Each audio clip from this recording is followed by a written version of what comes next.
আজ দেখলাম আগামীকাল পহেলা বৈশাখ উপলক্ষে সেই স্বৈরাচারীর মুখোশ বানাচ্ছে চারুকলা একাডেমি, বড় বড় দাঁতওয়ালা। ওরা তো ছবিতে সাইদি সাহেবের দাঁত বানিয়েছিল, আর ওরা জিন্দা দাঁত বানাচ্ছে, এক একটা দাঁত স্বৈরাচারী হাসিনা সমান। ঠিক না ঠিক জোরে বলে? কয়েকদিন আগে দেখলাম কুত্তা দিয়ে পাহারা দিয়ে রাখছে সেই মুখোশটা, সেই দামিটা, সেই মুখোশটা, সেটা কে যেন আগুন দিয়ে পুড়িয়ে দিয়েছে। মানে ওরাই পুড়িয়ে দিয়েছে, কারণ ওদের হাজার হলেও তো ওদের নেত্রী, ওরা চেয়েছে ওনার নেত্রী এত বড় দাঁতওয়ালা, ছবিটা প্রদর্শিত হবে, মাইন্ডে লেগেছে, গোপনে পুড়িয়ে দিয়েছে। চারুকলার ছাত্ররা করছে কি, ওটা পুরাইছে, ওর চাইতে বিবচ্ছ আরেকটা বানাইছে। যদিও আমরা এই ধরনের আকৃতি বিকৃতি করার পক্ষে আমরা নই, কিন্তু কর্ম তো আপনি কিছুতেই বিফলে যেতে দিবেন না, এটা তো হবেই হবে। একটা আরবিতে প্রবাদ আছে, কামা তাদিন তুদান, যেমন কর্ম তেমন ফল। উনি না মানুষের মুখোশ বানিয়েছিল, এখন তার বড় বড় দাতাল রাক্ষসী মুখোশ গোটা জাতি দেখবে। ঠিক না ঠিক যেটা বলেন? সুতরাং সব হচ্ছে আলেম বিদ্বেষী হওয়ার ফসল। কিসের ফসল? এটা রাসূলের ভবিষ্যৎ হুজুর বলেছেন, খবরদার লা তাকুনিল খামেস ফাতাহলিক, আলেম বিদ্বেষী হয়ে গেলে কিন্তু তুমি ধ্বংস হয়ে যাবে। আল্লাহুম্মা সাল্লি আলা মুহাম্মাদ ওয়া আলা আলি মুহাম্মাদ কামা সাল্লাইতা আলা ইব্রাহিম ওয়া আলা আলি ইব্রাহিম ইন্নাকা হামিদুম মাজিদ। اللهم بارك على محمد وعلى آل محمد كما باركت على إبراهيم وعلى آل إبراهيم إنك حميد مجيد। জবান ছেড়ে দিয়ে সকলে মিলে কিছুক্ষণ জিকির করুন, লা ইলাহা ইল্লাল্লাহ, লা ইলাহা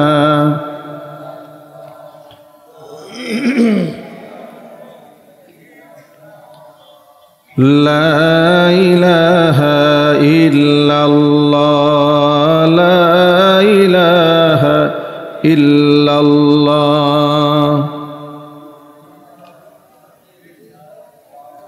মোহাব্বতে পড়ুন, লা ইলাহা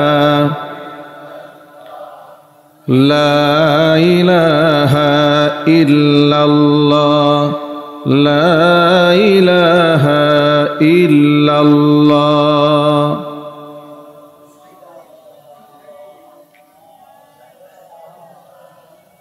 লা ইলাহা ইল্লাল্লাহ বলতে কষ্ট হচ্ছে ভাই? মোহাব্বত পড়েন, লা ইলাহা লা ইলাহা ইল্লাল্লাহ, লা ইলাহা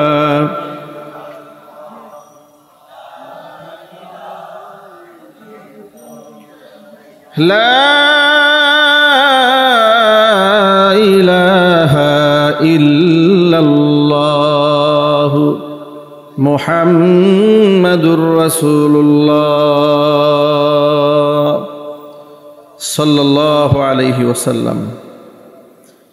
ঈমানের পথে অবিচল থেকে আমার মরণ যেন হয়। ঈমানের পথে অবিচল থেকে আমার মরণ যেন হয়। তোমারই কাছে মিনতি আমার,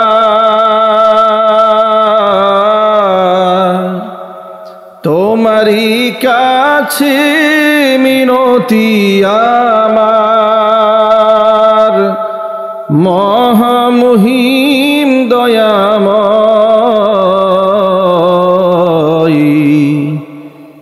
ঈমানের পথে অবিচল থেকে আমার মরণ যেন হয়। ঈমানের পথে অবিচল থেকে আমার মরণ যেন হয়। প্রতিদিন মিথ্যের মুখোমুখি হই, বেদিন ফাসিকরা করে হইচই। আজাজিল এসে গুমরাহি সুর গান করে তুলে মোহাম্মদ। আজাজিল এসে গুমরাহি সুর গান করে তুলে মোহাম্মদ। ঈমানের পথে অবিচল থেকে আমার মরণ যেন হয়। তোমারই কাছে মিনতি আমার, তোমারই কাছে মিনতি আমার, মহামহিম দয়াময়।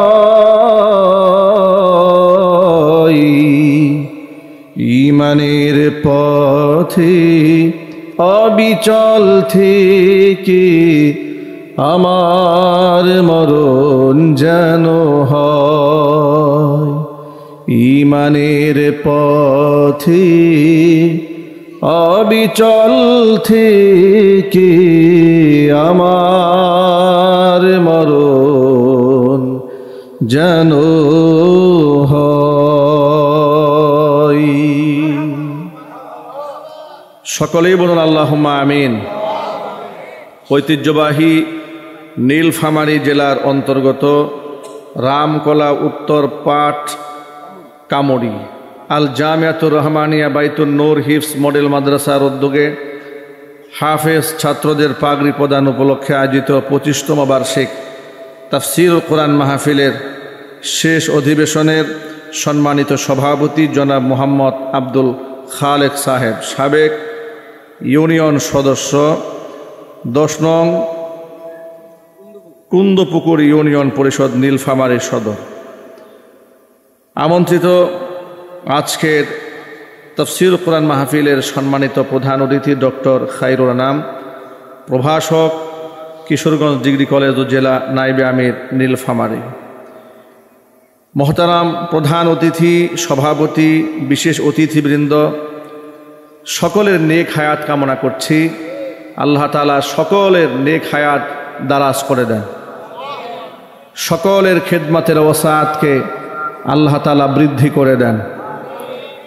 আমন্ত্রিত বিশেষ অতিথিবৃন্দ, হাজরাত, ওলামায়ে কেরাম, মুরব্বিয়ান এজম, অত্র এলাকা এবং পার্শ্ববর্তী এলাকার বিভিন্ন প্রান্ত থেকে ছুটে আসা দিন দরদি, ইমানদার, পরহেজগার, মুত্তাকি মুসলিম ভাইয়েরা, পর্দার অন্তরালে অবস্থানরত আমাদের সকলের শ্রদ্ধাভাজন পর্দানিশীন মা এবং বোনেরা, মহান আল্লাহ রব্বুল আলামিনের দরবারে আলিশানে লাখ কোটি শুকরিয়া আদায় করছি যে মহান মনিব মুসলিম উম্মার এই ক্লান্তি লগ্নে হাজারো প্রতিকূলতাকে উপেক্ষা করে শত সহস্র বাধাকে পেরিয়ে নবী করিম সাল্লাল্লাহু আলাইহি ওয়াসাল্লামের ভাষায় বেহেশতের বাগানের মধ্যে উলামায়ে কেরামের মাজলিসে কোরআন হাদিসের মাহফিলে যথা সময়ে উপস্থিত হয়ে কোরআন সুন্নাহ থেকে আলোচনা করার, আলোচনা শোনার সুবর্ণ সুযোগ তৈরি করে দিয়েছেন। সেজন্য আপনারা কি খুশি না বেজার? কম না বেশি? হৃদয়ের সবটুকুন ভালোবাসা উজাড় করে শ্রদ্ধা জড়িত কণ্ঠে মহান মনিবের শেখানো ভাষায় শুকরগুজার করছি। জবান ছেড়ে দিয়ে সকলে একযোগে বলছি আলহামদুলিল্লাহ। রব্বানা লাকাল হামদ হামদান কাসীরা তাইয়িবান মুবারাকান ফীহি ইয়া রাব্বি লাকাল হামদু কামা ইয়ানবাগি লিজালালি ওয়াজহিকা ওয়া আযীমি সুলতানিকা। আল্লাহ রাব্বুল আলামিন আজকের তাফসীরুল কোরআন মাহফিলকে কবুল করুন। মহান রব আল জামিয়াতুর রহমানিয়া বাইতুন নূর হিফস মডেল মাদ্রাসাকে কিয়ামত পর্যন্ত কবুল করুন। মাদ্রাসার সমস্ত হাজাত আল্লাহ তাআলা তার গায়বে খাজানা থেকে মিটিয়ে দিন। অত্র এলাকার সমস্ত মুর্দিগানের কবরে আযাব আল্লাহ তাআলা কিয়ামত পর্যন্ত বন্ধ করে দিন। কাল হাসরের কঠিন ময়দানে এই আয়োজন আল্লাহ তাআলা আমাদের সকলের নাজাতের জরিয়া হিসেবে কবুল করুন। প্রিয় বন্ধুগণ, আমরা এই পৃথিবীতে আগমন করেছি, আল্লাহ তাআলা একটি নির্দিষ্ট সময়ের জন্য আমাদেরকে দুনিয়াতে প্রেরণ করেছেন। আমরা এসেছি ঈমানের সাথে, কিন্তু ঈমানের সাথে যেতে পারবো কিনা এটা হচ্ছে আমার জন্য আপনার জন্য পরীক্ষা। ঈমানদার হয়ে দুনিয়াতে জন্মগ্রহণ করার মধ্যে কোনো ক্রেডিট নাই, কারণ এই পৃথিবীতে যত শিশু জন্মগ্রহণ করে, নাস্তিকের ঘরেও যদি তার জন্ম হয়, মুশরিকের ঘরেও যদি তার জন্ম হয়, খ্রিস্টান ইহুদির ঘরেও যদি তার জন্ম হয়, নবী করিম সাল্লাল্লাহু আলাইহি ওয়াসাল্লাম বলেছেন, কুল্লু মাউলুদিন ইউলাদু আলা ফিতরাতিল ইসলাম, প্রতিটা নবজাতক শিশুর জন্ম হয় তাওহীদের ফিতরাতের উপর ভিত্তি করে। কারণ রুহের জগতে, আলামে আরওয়াহে, রুহের জগতে আমরা সকলেই কিন্তু আল্লাহর কাছে এই স্বীকৃতি প্রদান করেছিলাম। আল্লাহ আমাদের জিজ্ঞেস করেছিলেন রুহের জগতে, আলাস্তু বিরব্বিকুম, আমি কি তোমাদের রব নই, প্রভু নই? তখন আমরা সকলে জবাব দিয়েছিলাম, বালা, নিশ্চয় আপনি আমাদের রব। রুহের জগতে সকলেই স্রষ্টাকে স্বীকার করেছে, যার দরুন এই পৃথিবীতে মানুষের যখন জন্ম হয় তখন সে কাফের হয়ে জন্ম নেয় না, ইহুদি হয়ে জন্ম নেয় না, খ্রিস্টান হয়ে জন্মগ্রহণ করে না। ইল্লা আন্না আবাওয়াইহি, তবে তার বাবা মা, ইউহাব্বিদানিহি আয়ুমাজ্জিসানিহি আও ইউনাসসিরানিহি, তার বাবা মা তাকে হয়তো ইহুদি বানায়, না হয় খ্রিস্টান বানায়, না হয় তাকে মূর্তি পূজক বানায়। কিন্তু জন্মসূত্রে একটা ছেলে খ্রিস্টান হয় না, মুশরিক হয় না, নাস্তিক হয় না। এই সমাজ ব্যবস্থা তাকে ইহুদি বানিয়ে দেয়, নাস্তিক বানিয়ে দেয়। সমাজ ব্যবস্থা মানুষকে কিভাবে নষ্ট করে লক্ষ্য করেন। এই যে গত রমজান গেল অল্প কিছুদিন আগে, আমাদের ছোট্ট ছোট্ট বাচ্চারা রোজা রাখার জন্য আমাদের বাপ মার কাছে বায়না ধরেছে, ঠিক না ঠিক বলে? আচ্ছা, এই বাচ্চার কাছে রোজার দাওয়াত নিয়ে আপনি গেছেন? আমি গেছি? কোনো ফেরেশতা আসছে? এতটুকু বাচ্চা কেন রোজার বায়না ধরে? এতটুকুন বাচ্চা রোজার বায়না কেন ধরে? আবার দেখবেন হোটেলে পর্দা লাগিয়ে যারা খাচ্ছে তারা মনে হয় এদের চাইতেও শিশু নাকি? প্রশ্ন হচ্ছে, অবুজকালে বাচ্চা রোজা রাখতে চায় আর বুড়া বয়সে বিড়ি টানতে চায়, ঠিক না ঠিক বলেন? উচিত তো ছিল শিশুকালে তার রোজার কোনো আগ্রহ থাকবে না, সে রোজার ভালো মন্দ বুঝে কি? যখন বুঝের বয়স হয়েছে তখন সে পর্দা টানিয়ে বিড়ি খাওয়া শুরু করছে, মনে করতেছে এমন পর্দা লাগিয়েছে কেউ দেখে না, ঠিক না ভাই? এর মানে হচ্ছে সে তাওহীদ নিয়ে দুনিয়াতে এসেছিল, কিন্তু তাদের সঙ্গ দোষ তাকে নষ্ট করেছে, তার পিতা মাতা তাকে নষ্ট করেছে, রাষ্ট্র ব্যবস্থা তাকে নষ্ট করে দিয়েছে, তার ইউনিভার্সিটি, তার বিশ্ববিদ্যালয় তাকে নাস্তিক বেঈমান বানিয়ে দিয়েছে, তার রাজনৈতিক দলের লোকেরা তাকে সন্ত্রাস এবং ক্যাডার বানিয়ে দিয়েছে। আজকে যে সমস্ত ছেলেরা মাথায় পাগড়ি পেয়েছে, ধন্য মায়ের ধন্য সন্তানেরা 30 পারা কোরআনের হাফেজ হয়েছে, হলফ করে কসম করে বলা যাবে যারা কোরআনের অন্তরের মধ্যে একটিবার ধারণ করেছে আল্লাহর কালাম, আর যাই হোক না কেন সে যদি বিশ্ববিদ্যালয়ে লেখাপড়া করে, নাস্তিক হবে না, বেঈমান হবে না, মুশরিক হবে না। পহেলা বৈশাখে তাকে দিয়ে হুতুম পেশার পূজা করানো যাবে না। পহেলা বৈশাখে বেপর্দা মহিলার সাথে পান্তা ইলিশ খাওয়ার জন্য বটমূলে আড্ডা দেবে না, কারণ তার কলিজার মধ্যে, সিনার মধ্যে বাবা মা কোরআন ঢুকিয়ে দিয়েছে। বাবা মার এতটুকুন ত্যাগ আর স্যাক্রিফাইসের কারণে, এতটুকুন কষ্টের বিনিময়ে আল্লাহ পাক কবুল করে কিয়ামতের দিন এই হাফেজ কোরআনের বাবা এবং মাকে জান্নাতে নূরের মুকুট পরাবেন। শুধু মুকুট পরাবেন না, আল্লাহর নবী সাল্লাল্লাহু আলাইহি ওয়াসাল্লাম বলেছেন, ওয়ায়ুকসা হুল্লাতাইন লা তাকুমু লাহুমাদ দুনিয়া। বাবা মা কি এমন দুটি দামি পোশাক আল্লাহ পাক পরাবেন, পৃথিবী বিক্রি করলেও যে পোশাকের মূল্য দেওয়া সম্ভব হবে না। অবাক বিস্ময়ে তারা আল্লাহকে ডেকে বলবে, রব্বুল আলামিন বিমা কাসাইতানা, আল্লাহ এত দামের পোশাক তো ডিজার্ভ করি না আমরা, এত মূল্যবান পোশাক কোন আমলে বিনিময় দান করলেন? ফায়ুকালু লাহুমা বিআখদি ওয়ালাদিকুমাল কুরআন, তোমাদের সন্তানরা কোরআন পড়েছিল, হ্যাঁ পড়েছিল। রব্বুল আলামিন বলবেন, তোমাদের সন্তানরা কোরআন পড়েছে, সেই সম্মানে আজকেই মূল্যবান পোশাক তোমাদের গায়ে উঠিয়ে দেওয়া হলো। যুবক ভাইয়েরা আমার, মা বোনেরা আমার, কথাগুলো খুব পরিষ্কার শোনা যাচ্ছে, কান খুলে শুনে রাখুন। আমাদের সন্তান, আমাদের সন্ততি, আমাদের সম্পদ সব আল্লাহর দেওয়া পরীক্ষা। কোরআন বলেছে, ওয়ালামু আন্নামা আমওয়ালুকুম ওয়া আওলাদুকুম ফিতনা ওয়াল্লাহু ইনদাহু আজরুন আযীম। নিশ্চয় তোমাদের সম্পদ এবং সন্তান সব আমি আল্লাহর পক্ষ থেকে পরীক্ষা। পরীক্ষায় কৃতকার্য হতে পারলে মস্ত বড় পুরস্কার আমি আল্লাহর কাছ থেকে রয়েছে। আর একটা কথা খুব ভালো করে মনে রেখো, সম্পদ আর সন্তান যেহেতু আমার দেওয়া পরীক্ষা, এই পরীক্ষায় যদি তুমি ফেল করো, যেমন সম্পদের যাকাত তুমি দাও নাই, গরিবের হক তুমি আদায় করো নাই, এমন বড়লোক সমাজে আছে না নাই? কোরআন বলেছে, ওয়াল্লাযীনা ইয়াকনিজুনায যাহাবা ওয়াল ফিদ্দা ওয়ালা ইউনফিকুনাহা ফী সাবীলিল্লাহ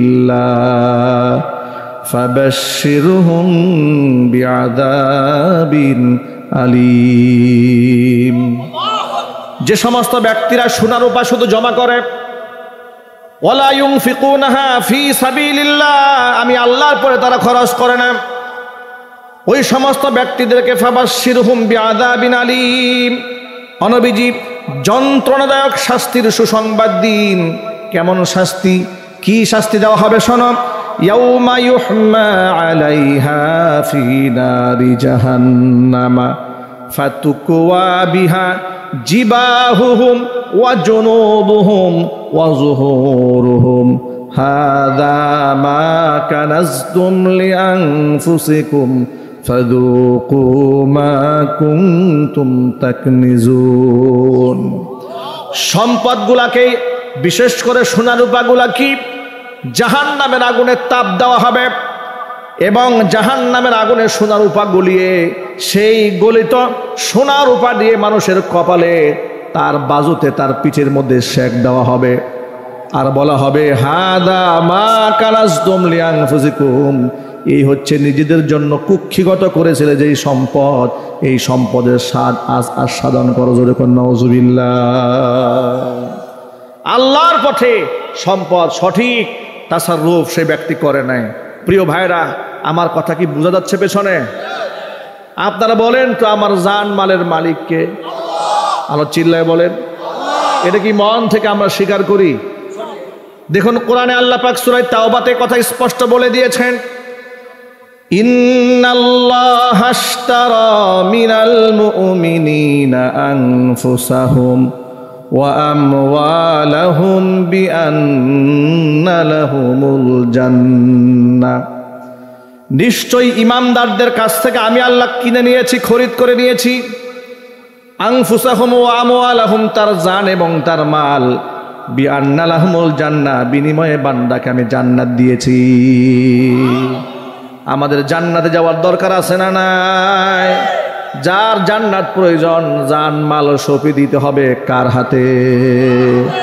এবার শুনেন, যদি আপনি জান মাল আল্লাহর হাতে সঁপে না দেন, আল্লাহর নবী সাল্লাল্লাহু আলাইহি ওয়াসাল্লাম বলেছেন, কাল কিয়ামতের ময়দানে আদম সন্তান, প্রত্যেকটা আদমকে আল্লাহ যে হাসরের ময়দানে যেখানে দাঁড় করাবেন, এক কদম বান্দা পা সরাতে পারবে না। 5টা প্রশ্নের সম্মুখীন তাকে হতে হবে। লা তাজালু কদমা বিনি আদমা হাত্তা ইউসআল আন খামসিন ইয়াউমাল কিয়ামা, কিয়ামতের দিন 5টা প্রশ্নের সম্মুখীন হওয়ার আগ পর্যন্ত আদম সন্তান একজনও পা সরাতে পারবে না। 1 নাম্বার প্রশ্ন হচ্ছে আন উমরিহি ফিমা আফনা, জীবন সম্পর্কে প্রশ্ন করা হবে। বান্দারে জীবনটা তো আমি দিয়েছিলাম, ওই জীবনটা কোন কাজে ব্যয় করেছিলে। 2 নাম্বার প্রশ্ন হচ্ছে ওয়ান শাবাবিহি ফিমা আবলা, একজন মানুষের জীবনের সবচাইতে গুরুত্বপূর্ণ মোমেন্ট হচ্ছে তার যৌবনকাল। ঠিক কিনা বলেন? যৌবনকালে যেমন দুনিয়া কামানো যায়, যৌবনকালে আখিরাতও কামানো যায়। যৌবনকালের শক্তি আল্লাহর পথেও ব্যয় করা যায়, আবার শয়তানের পথেও ব্যয় করা যায়। যৌবনকালের যৌবনের শক্তি আল্লাহর দ্বীন কায়েমের পথে আপনি ব্যয় করতে পারবেন, আবার ধর্ম নিরপেক্ষতা সমাজতন্ত্র কায়েম করার জন্য ব্যয় করতে পারবেন। যৌবনকালের যৌবন দিয়া আল্লাহর পথে জিহাদও করতে পারবেন, আবার ভারতের কাফের বেঈমানদের দালালি করে ইসরায়েলের পক্ষেও যুদ্ধ করতে পারবেন। আপনি কি মনে করেন বাংলাদেশের এতগুলো মুসলমান সব মুসলমানদের পক্ষে কথা বলে? জোরে বলতে হবে। আমাদের দেশে আমাদেরটা খেয়ে আমাদের দেশেরটা পড়ে ভারতের মুশরিকদের স্বার্থ উদ্ধার করে এমন লোক এই সমাজে আছে না নাই? আমি অবাক হয়ে যাই, খুব অবাক লাগে আমার কাছে। যৌবনের শক্তি আল্লাহ দিয়েছেন, সেই শক্তি কাজে লাগায় কাফেরদের জন্য।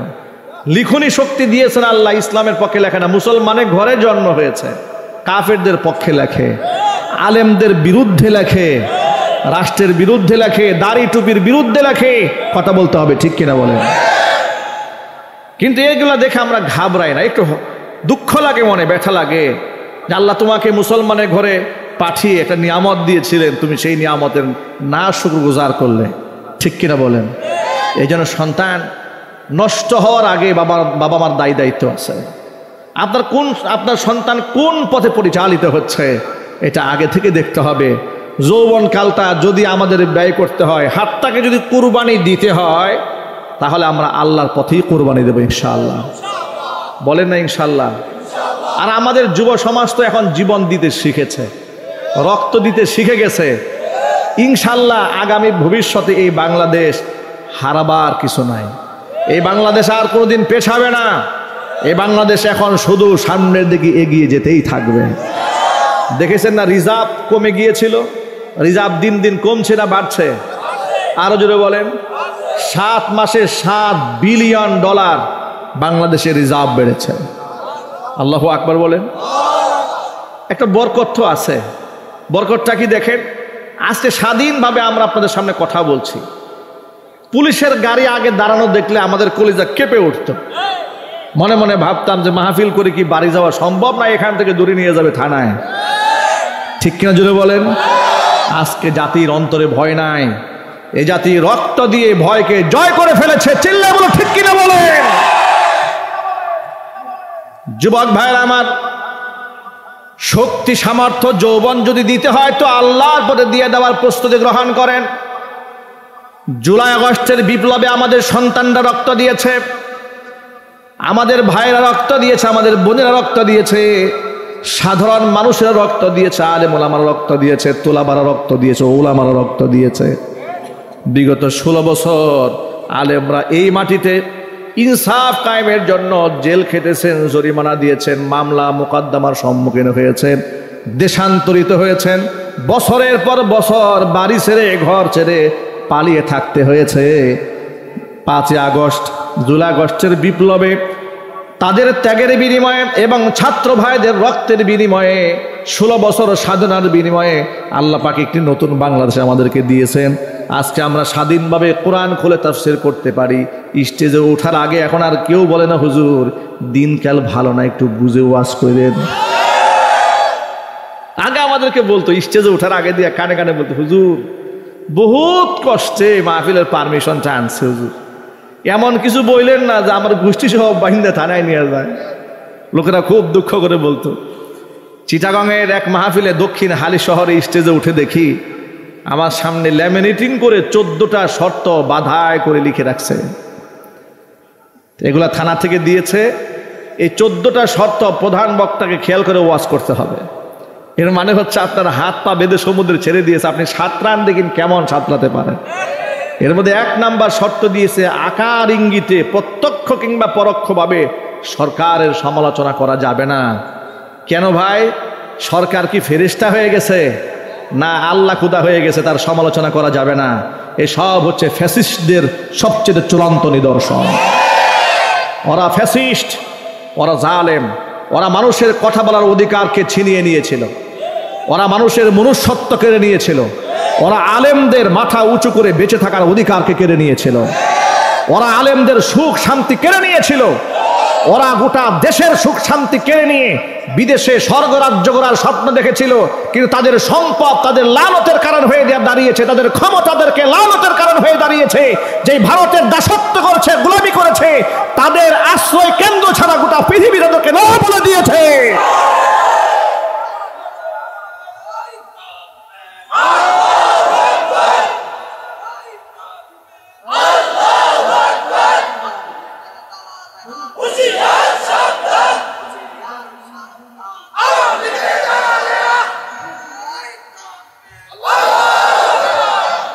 এটা হচ্ছে মহান রবের সেই বাণীর বহির প্রকাশ।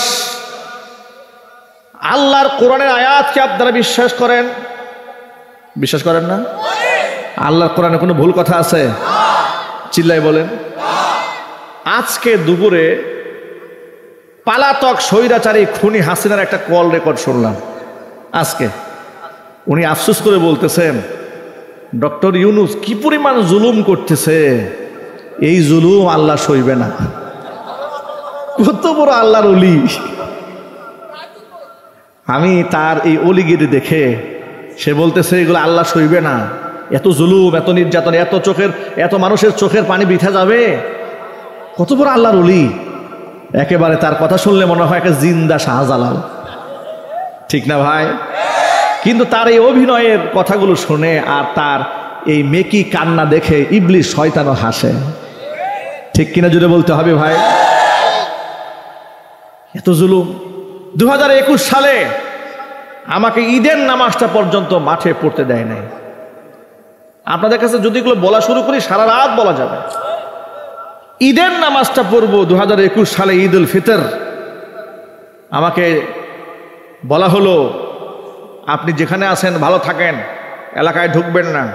প্রশাসন থেকে বলা হলো যে আপনার ভালো চাই বলে কথাটা বলে দিলাম, কিন্তু আপনাকে অ্যারেস্ট করার হুকুম এসছে, আপনাকে যেখানে পাওয়া যাবে। হাত থেকে ঈদগাহ আসলে এখানেও নাউজুবিল্লাহ পড়েন।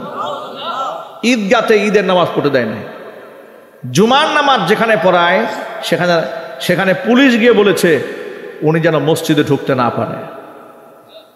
মুতাওয়াল্লিকে বলেছে ওনাকে মসজিদ থেকে অব্যাহতি দেন। মুতাওয়াল্লি বলেছে কোন অপরাধে অব্যাহতি দেব? পুলিশ বলে সেটা আমি কি বলবো, আপনার দায়িত্বে আছে, আপনি শুধু লিখে দিয়ে দেন যেমন ওনাকে আমি রাখলাম না। মুতাওয়াল্লি বলেছে জানা আমি একজন আলেমের প্রতি এই জুলুম করতে পারবো না। বুড়া মানুষ, তাকে বলছে আপনি যদি মাদানী সাহেবকে মসজিদ থেকে তাড়িয়ে না দেন, অব্যাহতি না দেন, রিজাইন লেটার না দেন, আপনার সন্তানকে আমরা গ্রেফতার করব। উনি বলেছে আজকে না হয় আমার সন্তানকে বাঁচাবার জন্য হুজুরকে আমি এখান থেকে সরিয়ে দিলাম, কালকে যে আমার সন্তান এর থেকে বলো অকারেন্সে জড়াইয়া জেল খাটবে না, তার দলিল কি? তিনি সাইন করেন নাই, দায়িত্ব থেকে আমাকে তিনি সরান নাই। হাতটাকে তিনি দুনিয়া থেকে চলে গেছেন, মৃত্যু পর্যন্ত আমার জন্য সংগ্রাম করেছেন। আল্লাহ পাক তাকে জান্নাত দান করেন। এরপরে জুমার নামাজ থেকে বিদায় নেব, বিদায় নিতে দেয় নাই। বলেছে আপনি বিদায় নিতে গেলে আপনার ভক্তরা মিছিল করবে, একটা হাঙ্গামা হয়ে যাবে, বিদায় নেওয়া যাবে না। শেষ বিদায় পর্যন্ত দিতে দেয় নাই। যে বাসায় ভাড়া থাকতাম সে বাসায় রাত্রে ঘুমাতে দেয় নাই। বাড়িওয়ালাকে পুলিশ গিয়ে বলেছে মাদানী সাহেব বাসায় থাকে, বলে হ্যাঁ থাকে, উনি যেন বাসায় ঢুকতে না পারে, ঢুকলে আপনি সহ মামলা খাবেন। নাউজুবিল্লাহ পড়েন। এলাকায় থাকতে দিল না, বাসায় থাকতে দিল না। 2018 সালে তো স্টেজ থেকে ধরে নিয়ে যাচ্ছে থানায়। জিজ্ঞেস করলাম যাচ্ছেন কোথায়? বলে থানায়। অপরাধ? কয় অপরাধ নাই, উপরের নির্দেশ। কিসের নির্দেশ? কথা শুনে মনে হয় মাত্র জিবরাইল এসে আয়াত নাজিল করে গেছে যে আমারা ধরতে হবে, উপর থেকে নির্দেশ আসছে। নিয়ে গেল থানায়, সারা রাত গারো দিয়েছিলাম। সকালবেলা কোর্টে তুলেছে, মামলা দিয়েছে 350 আসামি। এর মধ্যে 1 নাম্বার আসামি আমি। কোনো এক জায়গায় গোপন বৈঠক করতেছিলাম দেশে একটা অরাজকতা সৃষ্টি করার জন্য, আমাদের কাছে 16টা ককটেল বোমা পাওয়া গেছে, মামলা দিয়েছে, বোমার মামলা। এই ছিল স্বৈরাচারের আমলের কিছু নমুনা। এরকম বলতে হাজার হাজার বলা যাবে। আমার সামনে যারা বসে আছেন এমন ভুক্তভোগী আপনারাও আছেন। সুতরাং তার কথা বলে আমি কোরআনের তাফসীর মাহফিলে মূল্যবান সময় নষ্ট করতে চাই না। 2-1টা কথা তো না বললে হয় না। যেমন ফেরাউনের কথা কোরআনে আছে, ওয়াজে হাসিনার কথাও থাকতে হয়। কথা বলতে হবে, ঠিক কিনা বলেন? আল্লাহ রাব্বুল আমিন যেন কোরআনে ফেরাউনকে বাদ দেন নাই, বাংলাদেশের কোন আলেম স্বৈরাচারী হাসিনাকে বাদ দিতে পারবে না। হাসিনা বর্তমান প্রজন্মের ফেরাউন, তার বিচার এই মাটিতে হবে ইনশাল্লাহ। কি হবে না? যারা চট করে আসার স্বপ্ন দেখে, পাগল, এগুলো পাগল, বুখার স্বর্গে বসবাস করে। তার জন্য বাংলাদেশে শুধু একটা দুয়ার খালি আছে, ফাঁসির দুয়ার, এছাড়া আর কোনো দুয়ার নাই। গোটা দুনিয়া তাদেরকে না করে দিয়েছে। পৃথিবীর প্রশস্ত জমিন আল্লাহ পাক তাদের জন্য সংকীর্ণ করে দিয়েছেন। কিভাবে সংকীর্ণ করেন লক্ষ্য করেন। এই কোরআন মাজিদ আল্লাহ তাআলা সূরা তাহার মধ্যে বলে, ওয়ামান আ'রাদা আন যিকরি ফাইন্না লাহু মাঈশাতান দানকা ওয়া নাহশুরুহু ইয়াওমাল কিয়ামাতি আ'মা قال رب لم حشرتني أعمى وقد كنت بصيرا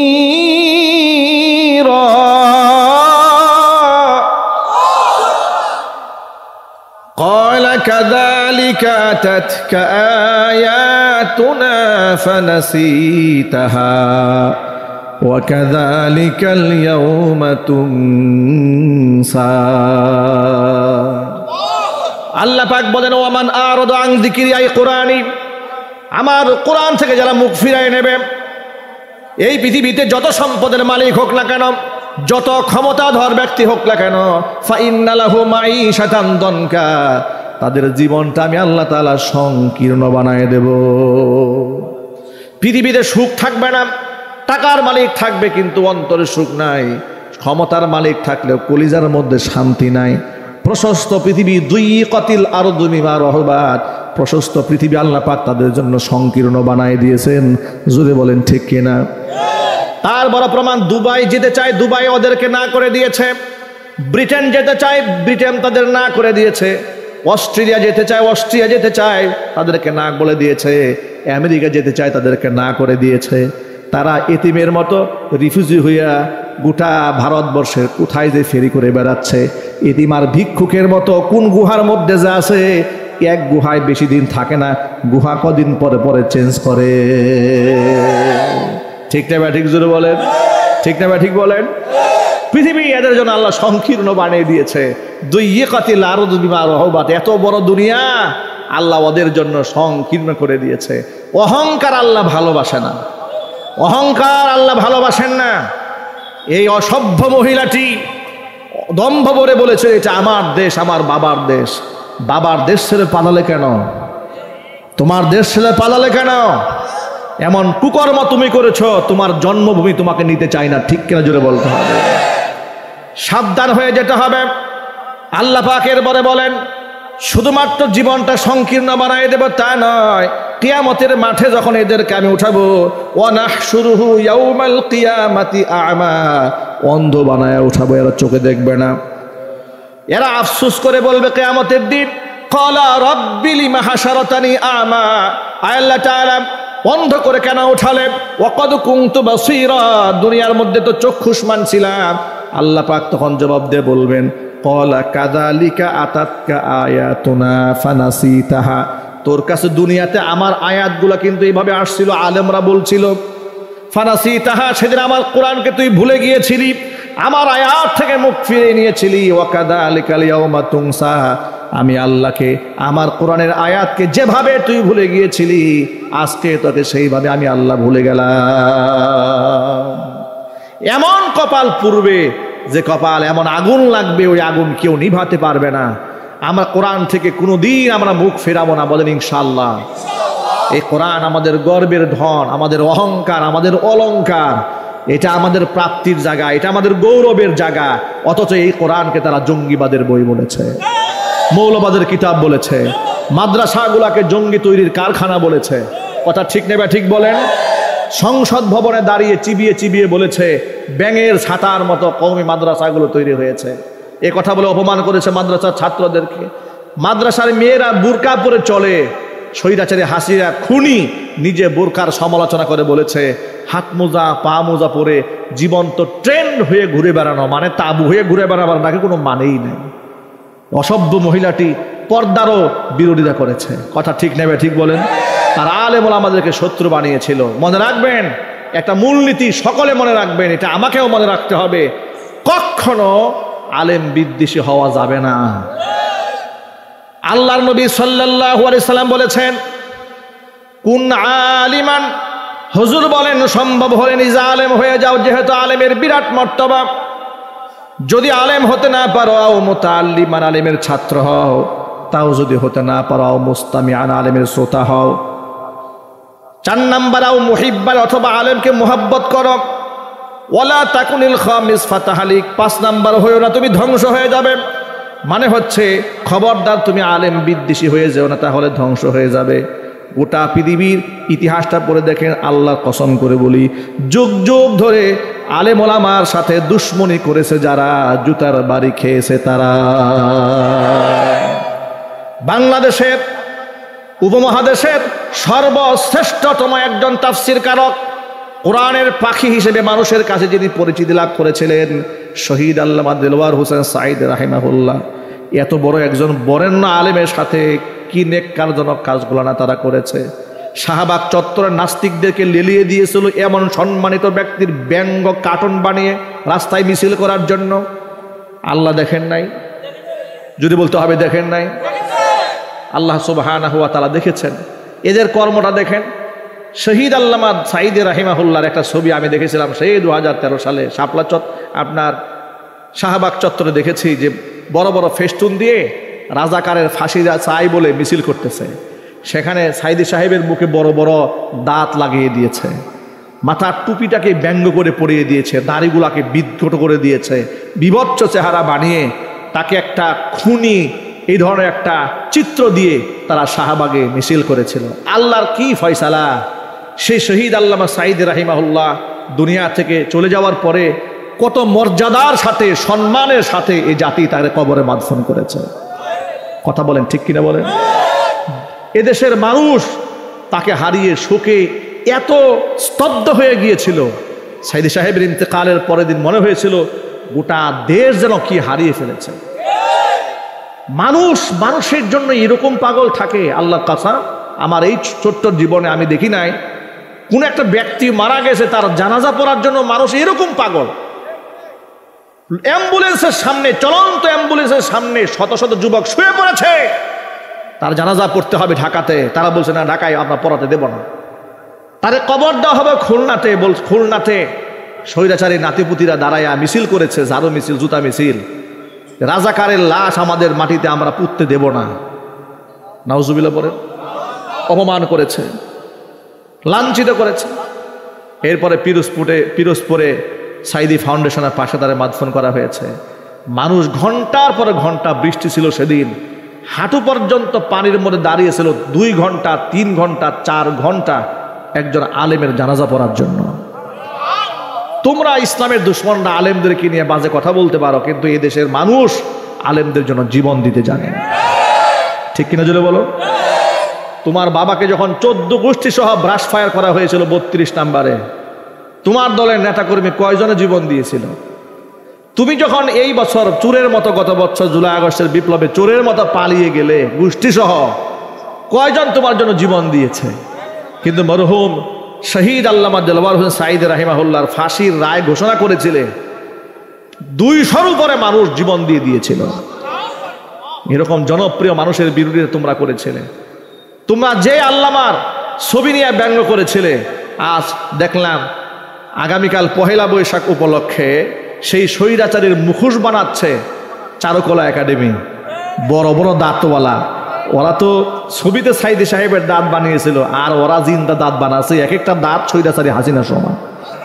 ঠিক না ঠিক জোরে বলে? কয়েকদিন আগে দেখলাম কুত্তা দিয়ে পাহারা দিয়ে রাখছে সেই মুখোশটা, সেই দামিটা, সেই মুখোশটা, সেটা কে যেন আগুন দিয়ে পুড়িয়ে দিয়েছে। মানে ওরাই পুড়িয়ে দিয়েছে, কারণ ওদের হাজার হলেও তো ওদের নেত্রী, ওরা চেয়েছে উনার নেত্রী এত বড় দাঁতওয়ালা, ছবিটা প্রদর্শিত হবে, মাইন্ডে লেগেছে, গোপনে পুড়িয়ে দিয়েছে। চারুকলা ছাত্ররা করছে কি, ওটা পুরাইছে, ওর চাই তো বিবচ্ছ আরেকটা বানাইছে।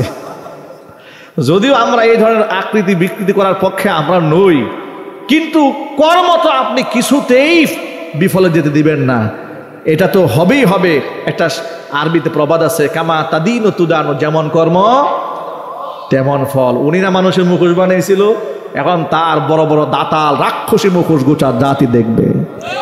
ঠিক না ঠিক যেটা বলেন? সুতরাং সব হচ্ছে আলেম বিদ্বেষী হওয়ার ফসল। কিসের ফসল? এটা রসুলের ভবিষ্যৎ হুজুর বলেছেন, খবরদার লা তাকুনিল খামেস ফাতাহলিক, আলেম বিদ্বেষী হয়ে গেলে কিন্তু তুমি ধ্বংস হয়ে যাবে। যুবকেরা, আমরা আলেম বিদ্বেষী হব না, আলেমদেরকে বন্ধু বানাবো। এর কারণ হচ্ছে এই দুনিয়াতে যার সাথে যার মোহাব্বত, পরকালে তার সাথে তার কিয়ামত।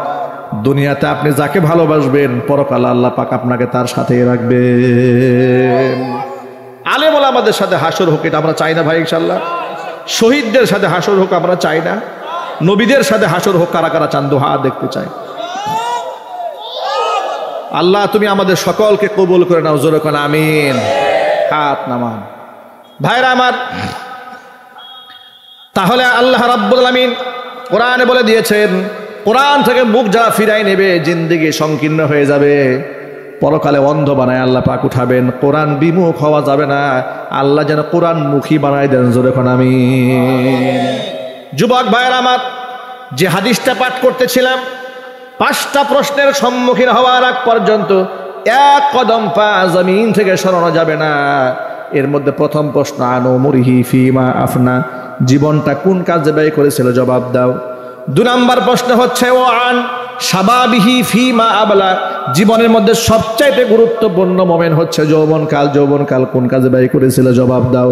3 নম্বর প্রশ্ন হচ্ছে, ও আন মালিহি মিম্মা ইকতাসাবা, সম্পদ কোন উৎস থেকে উপার্জন করেছিল, জবাব দাও। 4 নম্বর প্রশ্ন, ওয়া ফিমা আনফাকা, উপার্জিত সম্পদ কোন জায়গায় ব্যয় করেছিল, তার জবাব দাও। 5 নম্বর প্রশ্ন, ওয়া মাযা আমিলা ফিমা আলিমা, বান্দারে যতটুকু ইলম হাসিল করেছিলে তদ অনুযায়ী তুমি কতটুকু আমল করতে পেরেছিলে। এই 5টা প্রশ্নের জবাব দিতে হবে হাসরের ময়দানে।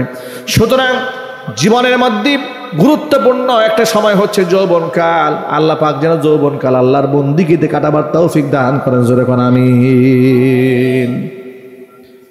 3 নম্বর প্রশ্ন ছিল, ওয়ান মালিহি মিম্মা ইকতাসাবা, সম্পদ কোন জায়গা থেকে উপার্জন করেছি, কোন ক্ষেত্রে ব্যয় করেছি, এর প্রশ্নের জবাব আল্লাহর কাছে দিতে হবে। সুতরাং সম্পদ আল্লাহর দেওয়া নিয়ামত। সম্পদ কার দেওয়া নিয়ামত? এর যাকাত যদি ঠিক মতো না দেয়, তাহলে কিয়ামতে এই সম্পদগুলাকে জ্বালায়া পুরাইয়া আল্লাহ তাআলা কপালে পিঠে শেক দেবেন, নাউজুবিল্লাহ, জোরে কোন নাউজুবিল্লাহ। তাপ দেবেন আর বলবেন, হাযা মা কানাস্তুম লিআনফুসিকুম। শুধু কি তাই?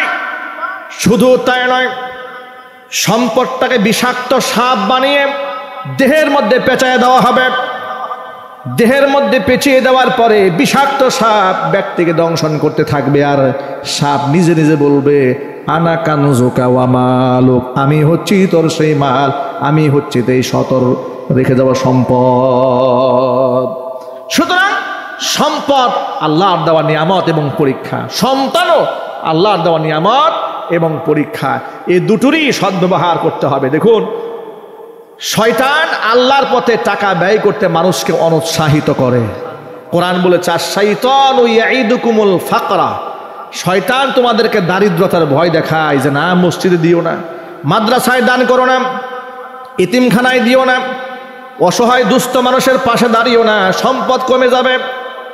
অথচ নবী করিম সাল্লাল্লাহু আলাইহি ওয়াসাল্লাম বলেছেন, আস-সাদাকাতু তাদফাউল বালা, তুমি যদি দান সদকা করো, তোমার সদকার বিনিময়ে আল্লাহ তাআলা বহুত বিপদ আপদ তোমার থেকে দূরে সরাইয়া দিবে।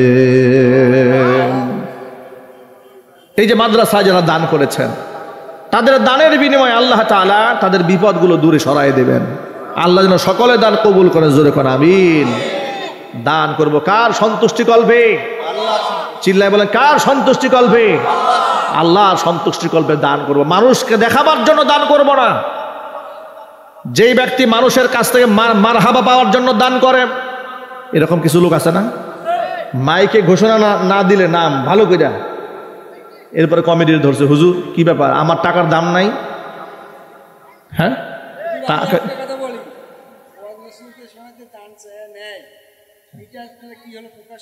হ্যাঁ, সেটা হলো হুজুর আমার টাকার দাম নাই কেন? ওমন চেয়ারম্যান সাহেব দান করছে, তারা জোরে মারহাবা কইছেন, আমার নামটা তো মারহাবা জোরে কর নাই, সবাই তো শুনলো না। কি এর মধ্যে কি ইখলাস থাকে? আরো জোরে বলেন, ইখলাস থাকে? এই জন্য প্রকাশ্য দান করা জায়েজ আছে, উত্তম, সেটাও উত্তম, কিন্তু গোপন দানের ফজিলত বেশি। কেন ফজিলত বেশি বলি? গোপন দানের মধ্যে রিয়া, লৌকিকতা আসার কোনো সুযোগ থাকে না, ঠিক কিনা? কিন্তু প্রকাশ্যে দিলে তার মধ্যে লৌকিকতা আসার একটা সুযোগ থেকে যায়। হ্যাঁ, কোনো কোনো ক্ষেত্রে প্রকাশ্য দেওয়া উত্তম, যেমন আমি যদি দান করি আমাকে দেখে আরেকজন দেবে, ওই নিয়ত মাথার মধ্যে যদি থাকে যে আমি দেই, আমাকে দেখে আরো 10 জন উৎসাহিত হবে, তখন আপনি সেই ক্ষেত্রে দেন। বাকি 10 জনে মিলে যে সওয়াবটা পেয়েছে, আপনি রাস্তা দেখাই দিয়েছেন না, তার একটা সওয়াবের পার্সেন্টেজ আপনিও পেয়ে যাবেন। আরো চিল্লাই করেন সুবহানাল্লাহ। সেটা ভিন্ন ব্যাপার। যদি আপনার ইখলাস এতটুকু মজবুত থাকে তাহলে আপনি প্রকাশ্যে দেন, আর যদি ইখলাস এতটুকু মজবুত না থাকে তাহলে আপনি গোপনে দেওয়াই ভালো। কারণ হুজুর বলেছেন, মান তাসাদ্দাকা ইউরাইন নাস ফাকাদ আশরাকা, মানুষকে দেখাবার জন্য যদি কেউ দান করে সেই ব্যক্তি শিরিক করে। হাত্তাকে ওয়ামান সাল্লা ইউরাইন নাস ফাকাদ আশরাকা, কোন ব্যক্তি যদি মানুষকে দেখাবার জন্য নামাজ পড়ে সেও আল্লাহর সাথে শিরিক করে, জোরে কোন নাউজুবিল্লাহ। তাহলে এক বাক্যে জবাব দিয়ে বলেন, আমাদের দান হবে কার জন্য? শয়তান মানুষকে আল্লাহর পথে খরচ করতে দেয় না, বাধা দেয়, উৎসাহিত করে খারাপ কাজে টাকা ব্যয় করতে। আচ্ছা, আমার পকেটে যদি টাকা থাকে, সেই টাকা হোক ভালো কাজে না হয় খারাপ কাজে, ব্যয় তো হবেই হবে, নাকি? কথা বুঝেন নাই মনে হয়। আমার যে টাকা আছে, আপনার যে টাকা আছে, সেই টাকা ব্যয় তো হবে, হয়তো ভালো কাজে না হয় খারাপ কাজে। শয়তান দেখবেন তো অনেক গভীর হয়ে গেছে, কষ্ট হচ্ছে আপনাদের। আমি কিন্তু শারীরিকভাবে অসুস্থ, কমিটিতে বলছিলাম আর এটা আগে দিয়েন, অনেক কথা বলতে পারবো, কিন্তু আমার দিল না। সেই পেঁচাইতে পেঁচাইতে আমার সেই 11:30 বাজাই আসছে, ঠিক না বলেন? এখন আমার মনে অনেক কষ্ট আছে, এখন আমার অনেক কথা বলতে মনে চাচ্ছে, কিন্তু রাত বেশি হয়ে গেছে।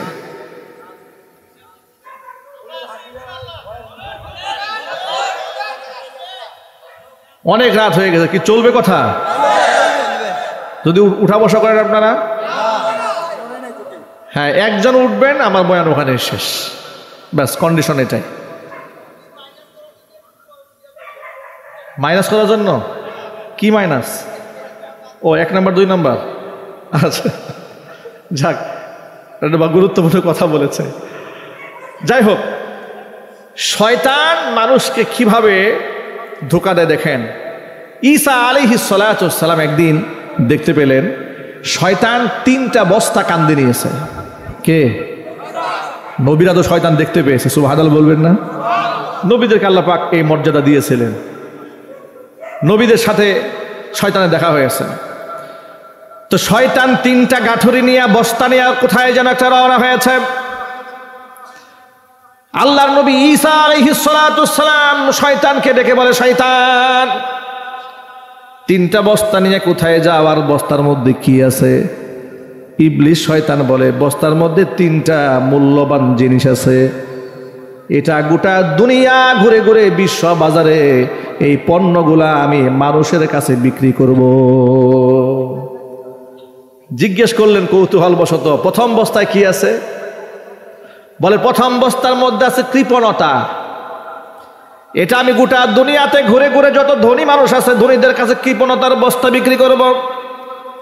মানুষ যত বেশি টাকাওয়ালা হবে তত বেশি কৃপণ আর বখিল হয়ে যাবে, সে টাকা খরচ করতে চাবে না।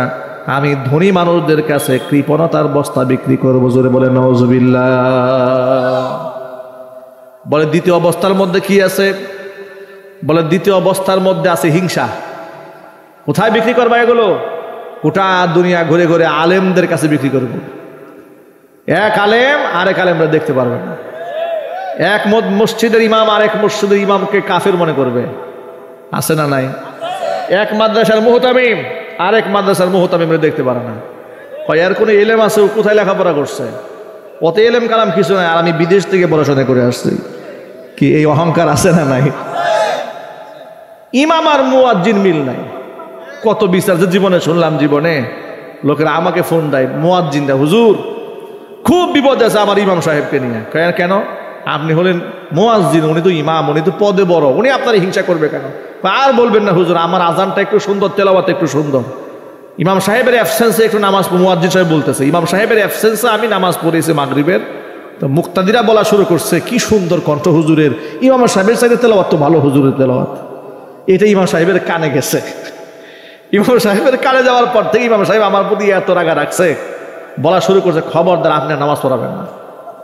নাউজুবিল্লাহ বলেন। কি এরকম অবস্থা দেশে আছে না? হিংসার বস্তা বিক্রি করে এক হুজুর আরেক হুজুরকে দেখতে পারে না। কয় কাকে দাওয়াত দিয়েছেন? বলে অমুক বক্তাকে দাওয়াত দিয়েছেন। আরে মিয়া আপনি আমারও দাওয়াত দিতেন। আমি ট্রিপল টাইটেল, ডাবল কামেল, আছে না নাই? এগুলা হিংসা, রেশারেশি। আল্লাহ যেন আমাদেরকে হেদায়েত দান করে। জোরে করে আমিন। এটা সবার ক্ষেত্রে না। যারা ওই শয়তানের কাছ থেকে বস্তা কিনে, ওই সমস্ত আলেমরা, সব আলেম কিন্তু এক সমান না। সব আলেম এক সমান? এই দেশে এখনো পর্যন্ত আলেমদের নমুনা এমন আছে, এমন নিরহংকার এত বড় মাপের আলেম। বর্তমান বাইতুল মোকাররম কেন্দ্রীয় জামে মসজিদের খতিব, সারা বাংলাদেশের জাতীয় মসজিদ বাইতুল মোকাররম মসজিদের খতিব আমার উস্তাজ মুহতারাম ও মুকাররম। বুখারী শরীফের কিতাবুল ঈমান অধ্যায় হুজুর আমাদেরকে পড়িয়েছেন।